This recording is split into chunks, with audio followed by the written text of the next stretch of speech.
Hello viewers, welcome to my channel.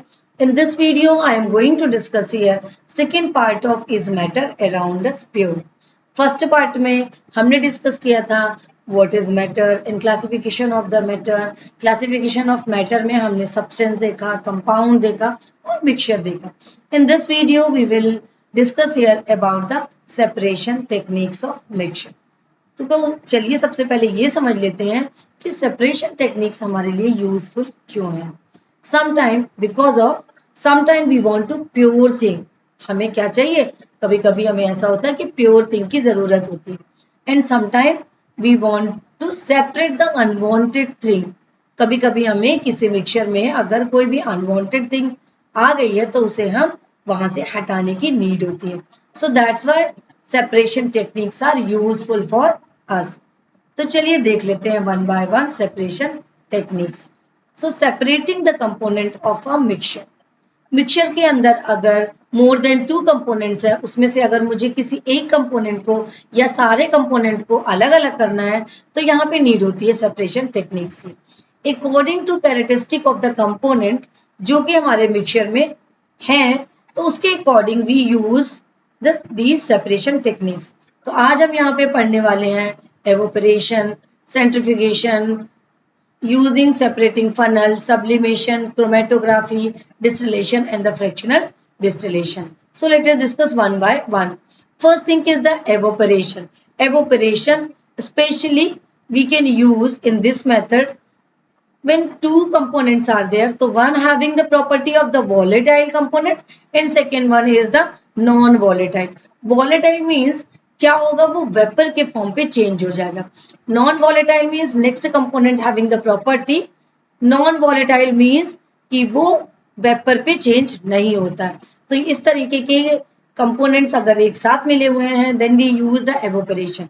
For example the simple example of the evaporation is the salt and water. अगर मेरा water के अंदर salt घुला है और मुझे उसको हटाना है तो उसको हटाने के लिए ना तो सीविंग हम यूज करते हैं, इस पर सिंपल मेथड्स को यूज नहीं करते हैं. Then that time we use the evaporation. Evaporation suppose this is the container और डिश जिसके अंदर हमारा वाटर है और सॉल्ट इसमें मिक्स है. तो इसको हम क्या करेंगे, हीट देंगे थ्रू दिस बर्नर. और we can use the wire gauze, क्योंकि वायर गेज के अंदर हम क्या करेंगे, ये डिश को वहां पे हमको रखते हुए बनेगा. इसके बाद हम ये देखेंगे कि थोड़ी देर के बाद वाटर है मेरा यहाँ पे वेपोराइज हो जाएगा, वेपोराइज होगा और नीचे यहाँ पे मेरा सॉल्ट बचेगा.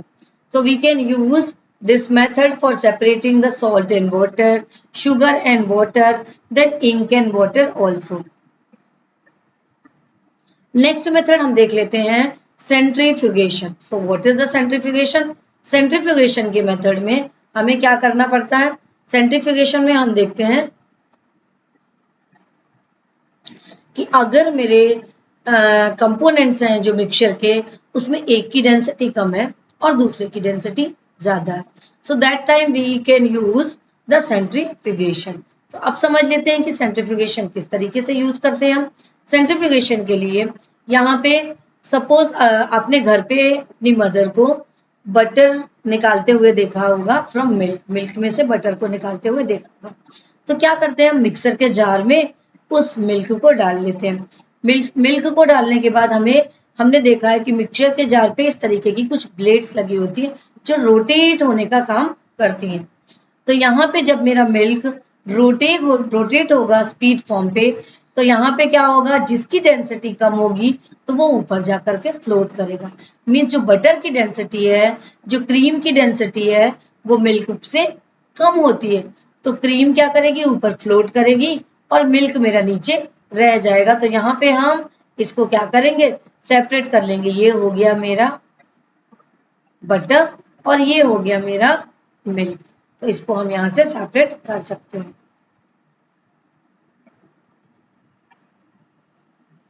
नेक्स्ट है using separating funnel. Separating funnel use करने के लिए सबसे पहले हम समझ लेते हैं there are two type of mixture, miscible और इमिसेबल. जब हम लिक्विड मिक्सचर बनाते हैं तो लिक्विड मिक्सचर में दो टाइप के मिक्सचर होते हैं, इमिसेबल और मिसेबल लिक्विड. इमिसेबल मीन्स जब हम दो चीजें मिलाएं तो वो इक्वली दोनों में मिक्स ना हो. So this is the example of the immiscible, like a water and oil. Water और ऑयल क्या है, यहाँ पे इमिसिबल का एग्जांपल है. Then one more is the miscible. Miscible में जब दोनों कंपोनेंट एक दूसरे में बहुत इजी वे में मिक्स हो जाए. For example water and alcohol. Water and alcohol को जब हम दोनों को आपस में मिलाते हैं तो इमिसिबल तरीके से एक दूसरे से होमोजेनियसली मिक्स हो जाते हैं. और यहाँ पे immiscible is also a type of the heterogeneous mixture जब हम लिक्विड लिक्विड मिक्सचर की बात कर रहे हैं. तो सेपरेटिंग फनल में हमने देखा है कि जब हम वाटर के में ऑयल को मिक्स करते हैं तो आफ्टर अ सम टाइम कितना भी हम उसे ऊपर नीचे कर लें, so after a some time जो ऑयल है मेरा ऊपर लेयर बनाता हुआ अलग हो जाता है. ऑयल है मेरा तो क्या होगा, वो ऊपर लेयर बना करके अलग हो जाता है. सो this is the apparatus separating funnel. यहाँ पे क्या होता है, वाटर नीचे आके सेटल डाउन होगा और मेरा ऑयल ऊपर जाकर के सेटल डाउन होगा. ये कैरोसिन है और ये वाटर है. तो हम क्या करेंगे, थोड़ी देर के बाद इस वॉल्व को यहाँ से खोल देंगे और यहाँ पे स्टॉप कॉक लगी होती है जिसको हम थोड़ी देर बाद खोल देंगे. खोलने के बाद यहाँ पे नीचे हमारा जो वाटर है वो यहाँ पे हम उसे क्या करेंगे, दूसरे कंटेनर में सेपरेट कर लेंगे. और जो मेरा ये ऑयल है ये नीचे जैसे ही यहाँ पे स्टॉप कॉक के पास आएगा और हम इसे स्टॉप कर देंगे और इसे खोल देंगे. खोल देने के बाद क्या होगा, ये हम यहाँ पे वॉल्व को बंद कर देंगे. बंद करने के बाद मेरा जो ऑयल है वो इस सेपरेटिंग फनल में केवल ऑयल बचेगा और मेरा वाटर है वो नीचे आकर के सेपरेट हो जाएगा. समझ लीजिए इसको. इसमें क्या करते हैं हम, इसमें हम कहते हैं कि हमें यहाँ पे अगर इमिसिबल लिक्विड है, इमिसिबल लिक्विड मीन्स दोनों जब थोड़ी देर के बाद हम रख दें तो ये लेयर का फॉर्मेशन कर ले. लेयर के फॉर्मेशन करने के बाद अब हमने देखा कि यहाँ पे एक वॉल्व लगा हुआ है. इस वॉल्व को खोल करके हम दूसरे कंटेनर में जितना वाटर है उसे हम यहाँ पे सेपरेट कर लेंगे और इस सेपरेटिंग फनल में केवल हमारे पास बचेगा ऑयल. यहाँ पे हमने कैरोसिन ऑयल और वाटर के मिक्सचर को लिया. तो through the separating funnel we can separate it for immiscible liquid. Next method is the sublimation. So sublimation क्या है,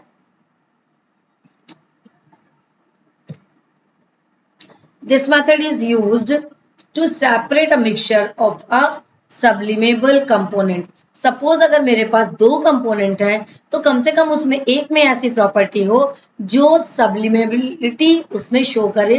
मीन्स वो दूसरा कंपाउंड जो है सब्लिमेबल कंपाउंड हो.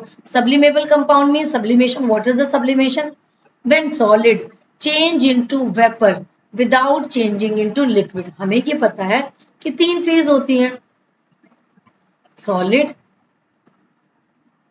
लिक्विड और गैस. तो यहाँ पे they are interchange to each other. Solid change into liquid, liquid change into gas. तो सब्लिमेशन में अगर मेरे पास सब्लिमेबल कंपोनेंट है तो क्या होगा, ये directly change into solid to gas. तो ये प्रोसेस होती है मेरी सब्लिमेशन. तो इसके लिए अमोनियम क्लोराइड हो गया, कैम्फर अगर किसी के साथ मिक्स है तो we can use this method. So ammonium chloride having the property it directly change into from solid to, solid से क्या होगा, ये लिक्विड में चेंज होगा. इसलिए हम इस प्रोसेस को यूज करते हैं. तो यहाँ पे अगर हमने क्या किया कि दो कंपोनेंट लिया, दो कंपोनेंट में सपोज मैंने ले लिया सॉल्ट और अमोनियम क्लोराइड. सॉल्ट और अमोनियम क्लोराइड ले लिया या कि कैम्फर ले लिया और सॉल्ट ले लिया. कोई भी दो कंपोनेंट यहाँ पे हमने ले लिया और दे दिया हीट. हीट देने के बाद अमोनियम क्लोराइड जा करके मेरी वेपर फॉर्म पे चेंज हो जाएगी. Solid to vapour, it change solid to vapour. Vapour change होने के बाद ये यहाँ आकर के क्या होगी, यहाँ आके हमने यहाँ पे लगा दिया कॉटन प्लग. कॉटन प्लग लगाने के बाद अमोनियम क्लोराइड मेरा वेपर फॉर्म पे ऊपर जाके वेस्ट नहीं होगा. मुझे इस सेपरेटिंग जो ये मेरी फनल है इसको मैंने उल्टी करके फनल को यहाँ पे लगा दिया और यहाँ पे आकर के मेरा अमोनियम क्लोराइड इधर वॉल पे आकर के इकट्ठा हो जाएगा. इन पूरे वॉल पे मेरा अमोनियम क्लोराइड इकट्ठा हो चुका है. इस सेपरेटिंग फनल को हम क्या करेंगे, अब हम इसे निकाल लेंगे. इस सेपरेटिंग फनल को निकाल लिया और इसमें जितना भी अमोनियम क्लोराइड यहाँ आकर के स्टिक हो गया है उसे हम दूसरे किसी भी यूटेंसिल में निकाल सकते हैं। तो यहाँ पे हमने देख लिया ammonium chloride sublimes and salt is left behind it. अब सॉल्ट मेरा यहीं पड़ा रह जाएगा और ammonium chloride through this funnel हम क्या करेंगे, उसे अलग कर लेंगे। Next method is the chromatography. Chromatography is very useful for the medicinal purpose. ये chromatography हम medicinal purpose के लिए use करते हैं, स्पेशली जब यहाँ पे कंपोनेंट्स की क्वांटिटी बहुत लेस अमाउंट में हो तब हम यहाँ पे chromatography को यूज करते हैं। फॉर एग्जाम्पल जैसे मुझे कलर को सेपरेट करना है, फॉर एग्जाम्पल हमने लिया, अगर मेरे पास मिक्सचर है 1 ड्रॉप और 2 ड्रॉप मिक्सचर को हम सेपरेट कर सकते हैं थ्रू दिस क्रोमेटोग्राफी। तो इसमें हम यहाँ पे पेपर क्रोमेटोग्राफी को समझ रहे हैं। तो क्रोमेटोग्राफी बहुत सारे टाइप की होती है, वहां पे हम सिर्फ यहाँ पे पेपर क्रोमेटोग्राफी को समझेंगे। तो पेपर क्रोमेटोग्राफी के लिए हम यहाँ पे एक स्पेशल टाइप का पेपर लेते हैं। ये हो गया मेरा पेपर, ये स्पेशल टाइप का एक पेपर ले लेते हैं जिसे हम बोलते हैं वॉटमैन फिल्टर पेपर 33। वॉटमैन फिल्टर पेपर यहाँ पे लेंगे, कौन सा पेपर 33 यहाँ पे यूज करेंगे। सो वॉटमैन फिल्टर पेपर पे हमने क्या किया, 3-4 components are there in 1 drop. तो हम क्या करेंगे, इस पेपर पे 1 ड्रॉप लिक्विड को रख देंगे जिसमें से हमें कंपोनेंट को सेपरेट करना है। तो हमने क्या किया, सपोज ये है मेरा पेपर की स्ट्रिप ले ली और यहाँ पे मैंने एक ड्रॉप मिक्सचर डाल दिया जिसमें से मुझे कंपोनेंट को सेपरेट करना है। इस ड्रॉप के मिक्सचर में ही 4-5 कंपोनेंट्स है जिसे मुझे अलग करना है। तो यहाँ पे हमने क्या किया, इस पेपर स्ट्रिप को यहाँ पे हमने ऐसा कुछ सेट किया कि यहाँ पे ये मेरा जो पेपर है वो इसमें क्या करेगा, हैंग करता हुआ मैंने यहाँ पे लगा दिया। नीचे मैंने लिया सॉल्वेंट वो सॉल्वेंट लेना है जिसमें मेरा ये कंपोनेंट क्या करे, सॉल्वेंट। अब यहाँ पे सॉल्वेंट हो गया, मीन्स एक फेज मेरी स्टेशनरी हो गई, ये वाली फेज मेरी स्टेशनरी होती है। और ये जो मेरा सॉल्वेंट है, solvent I am taking here in a liquid form. तो सॉल्वेंट का ये फिनोमिना होगा कि ये मोबाइल फेज पे होगा, मीन्स ये ऊपर की तरफ धीरे धीरे बढ़ेगा। तो यहाँ पे अब समझ लेते हैं कि हम इसे कैसे यूज करते हैं। तो हमने ठीक है दे दिया, ये पेपर लगा दिया इस कंटेनर में और ये मिक्सचर मैंने यहाँ पे रख दिया। अब इस पेपर को मैं इस तरीके से लगाऊंगी कि ये सॉल्वेंट के फर्स्ट लेयर को इसका पेपर की टिप जो है इसको टच करे। सॉल्वेंट की लेयर को पेपर की टिप यहाँ पे टच करनी चाहिए। तो जब ये टच करेगी तो इसमें अब हम थोड़ी देर के बाद देखेंगे कि इसके कंपोनेंट्स क्या होंगे, अलग अलग होना स्टार्ट हो जाते हैं। तो यहाँ पे अब हम देखेंगे कि इस तरीके से हमको कंपोनेंट मिल रहे हैं। अगर ये स्ट्रिप मैंने लगाई है तो इस स्ट्रिप में मेरा रेड वाला सबसे नीचे रह जाएगा और सबसे पहले मेरा इस लिक्विड पे डिसॉल्व होकर के ऊपर आ गया मेरा yellow, then green, then blue, then red. तो यहाँ पे हमने इन चारों को इस मेथड से सेपरेट किया। ये पहला मेरा गया ऊपर येलो, किसके साथ, उस सॉल्वेंट के साथ। दूसरा मेरा गया ग्रीन, फिर मेरा गया यहाँ पे ब्लू, उसके बाद आ गया red. So we can separate to all components from here only. यहां से हम क्या करेंगे, इसको सेपरेट कर सकते हैं। आगे हम देखते हैं डिस्टिलेशन।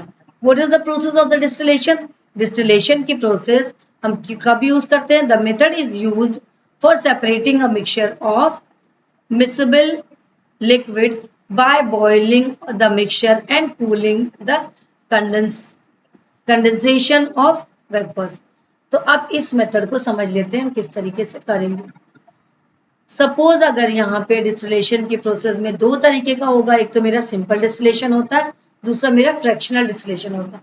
सिंपल डिस्टिलेशन में हम कब यूज करते हैं, जब मेरे पास 2 कंपोनेंट हो। और फ्रैक्शनल डिस्टिलेशन में we can use when we want to separate more than 2 components। अगर 2 components से ज्यादा component है then we use, कौन सी यूज करेंगे हम, फ्रैक्शनल डिस्टिलेशन। तो अगर मेरे पास यहाँ पे 2 कंपोनेंट है तो उसको हम समझ लेते हैं। ये हो गया दो कंपोनेंट में, एक हो गया मेरा एसीटोन, यहाँ पे मैंने ले लिया एसीटोन, और दूसरा ले लिया वाटर। दोनों क्या है, यहाँ पे मिक्सेबल लिक्विड है, दोनों एक दूसरे में मिक्स हो गए। तो यहाँ पे इस कंटेनर में मैंने ले लिया बोथ मिक्सचर, इस मिक्सचर के दोनों कंपोनेंट हैं, तो यहाँ पे हमने इस मिक्सचर को ले लिया और यहाँ पे ये सेटअप बनाया। यहाँ पे ये लगा होता है कंडेंसर, ये है यहाँ पे कंडेंसर। तो समझ लेते हैं, ये हो गया मेरा बीकर जिसमें मैंने क्या लगाया है, इस पे मैंने रखा है एसीटोन और वाटर। ये मेरा कंडेंसर लगा है। कंडेंसर वो होता है कि इस पे वाटर की सप्लाई होती हुई रहती है। मींस जब हमारी वाटर वेपर यहाँ से यहाँ तक पास होती है, so after passing through this way, यहाँ पे क्या होगा, वाटर की सप्लाई स्टार्ट रहेगी। तो ये एरिया जो है क्या होता है, इस इन सारे एरिया से क्या होता है, यहाँ पे लिक्विड जो है कूल डाउन होके वेपर जो है, सॉरी वेपर जो है कूल डाउन होके लिक्विड की ड्रॉप में चेंज होता है। तो यहाँ पे हमने क्या किया, ये कंपोनेंट ले लिया, बर्नर के थ्रू हमने हीट दी। हीट देने के बाद मेरी जिसका बॉइलिंग पॉइंट यहाँ पे कम है, जिसका बॉइलिंग पॉइंट यहाँ पे एसीटोन क्या होगा, पहले वेपोराइज होगा, वाटर मेरा बाद में वेपोराइज होगा। तो एसीटोन मेरा क्या होगा, वेपर के फॉर्म पे चेंज हुआ और यहाँ पे लगा होता thermometer. Through the thermometer we can set the temperature also. तो अब यहाँ पे ये क्या है, ये जो मेरा बीकर यहाँ से क्लोज है, तो मेरी वाटर वेपर ऊपर की तरफ नहीं जाएंगी। वाटर वेपर जब ऊपर की तरफ नहीं जाएंगी तो ये कंडेंसर के थ्रू यहाँ से होती हुई जाती है। अब ये वाटर वेपर कूल डाउन होकर के क्या हो रही है, चेंज इनटू लिक्विड, और इस लिक्विड को यहाँ पे हम इस कंटेनर में इकट्ठा कर लेते हैं। तो इस कंटेनर में आ गया मेरा सारा एसीटोन और इस कंटेनर में बचा मेरा water. So we can use distillation method for separating the miscible liquid. Example, water and acetone, alcohol and water.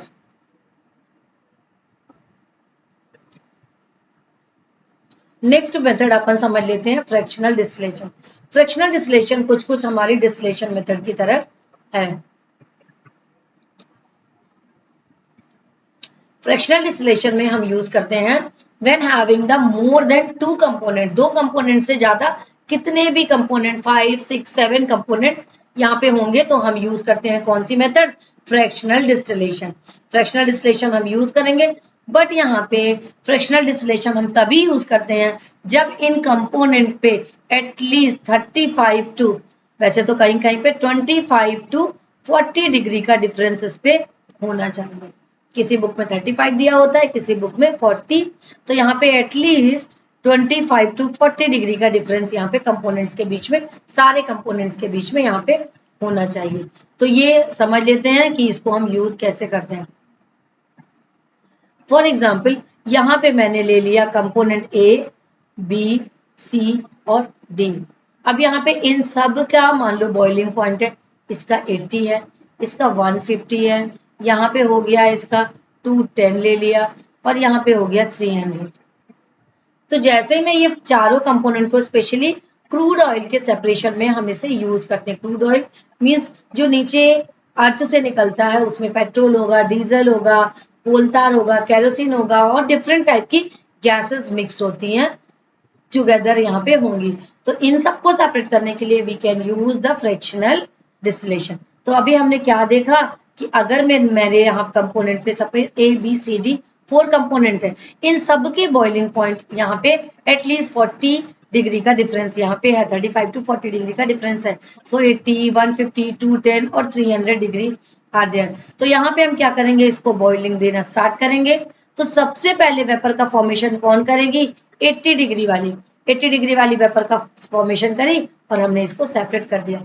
Then again B ऊपर आएगा, जिसका बॉइलिंग पॉइंट है वहां पे 150 और इसे हम सेपरेट कर लेंगे। Then 210, then 300। So we can use separate fractional distillation by separating the more than 2 component having inside the mixture. तो यहाँ पे हम तब ये यूज करते हैं। अब यहाँ पे बात आती है separation of component of air. तो एयर का सेपरेशन हम किस तरीके से करते हैं। एयर का सेपरेशन, एयर में क्या होता है, हमने देखा है कि जब हम एयर को कंप्रेस करते हैं तो it change into liquid form. Compress करने के बाद एयर किस में चेंज हो जाती है, लिक्विड फॉर्म पे चेंज हो जाती है। तो अगर मोर देन 2 एयर है तो हम क्या करेंगे, उसे कंप्रेस करेंगे, कंप्रेस करने के बाद वो चेंज हो जाएगी लिक्विड फॉर्म पे।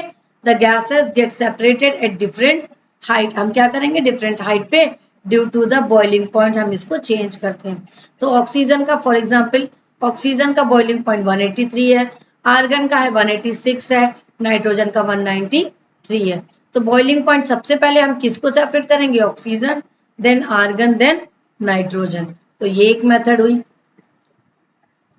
और separation technique of component of air को और भी कई मेथड से यूज कर सकते हैं for separating by the solubility. यहाँ पे देखा गया है कि एयर में ऐसा फिनोमिना होता है कि some air are very soluble in water and some are the less soluble in water। तो जो कोई भी ज्यादा soluble है उसे हम क्या करेंगे, ड्यू टू द solubility अलग कर लेंगे। एक और मेथड होती है by the diffusion. Diffusion method से भी हम एयर के मिक्सचर को अलग कर सकते हैं। डिफ्यूजन मीन्स अगर मेरी एयर लाइट वेट है तो वो बहुत डिफ्यूज होगी। अगर इस रूम पे मैं उस एयर को छोड़ दूं तो वो ऊपर तक जाकर के पूरी जगह इकट्ठी हो जाएगी। और यहाँ पे कुछ कंपोनेंट एयर के ऐसे हैं जो कि हैवी होते हैं, तो वो उसके आसपास थोड़े कम एरिया पे फैलेंगे। तो ड्यू टू द डिफ्यूजन भी हम यहाँ पे सेपरेट करते हैं। अब नेक्स्ट मेथड है the purification of solid by the crystallization. अगर हम क्रिस्टलाइजेशन मेथड यूज कर रहे हैं तो हम उसे किस तरीके से यूज करते हैं और क्यों यूज करते हैं। क्रिस्टलाइजेशन मेथड हम इसलिए यूज करते हैं कि जब हमें क्रिस्टल्स प्योर फॉर्म पे चाहिए, जब हमें क्रिस्टल प्योर फॉर्म पे चाहिए, then we use the crystallization. तो अगर मान लो मैं कॉपर सल्फेट की बात करूं तो ये मेरा हो गया इम्प्योर कॉपर सल्फेट। ये क्या हो गया, इम्प्योर कॉपर सल्फेट। अब इम्प्योर कॉपर सल्फेट को हमने क्या किया, सॉल्वेंट में डिसॉल्व कर दिया और इसे मैंने इस कंटेनर को मैंने बर्नर के ऊपर रख दिया। कुछ देर के बाद जब ये हीट होते होते होते होते इसके क्रिस्टल के फॉर्मेशन आने लगते हैं। तो क्रिस्टल का फॉर्मेशन होगा, तो आफ्टर फॉर्मिंग द क्रिस्टल हमको मिलेगा प्योर कॉपर सल्फेट के क्रिस्टल हमको यहाँ पे मिलेंगे।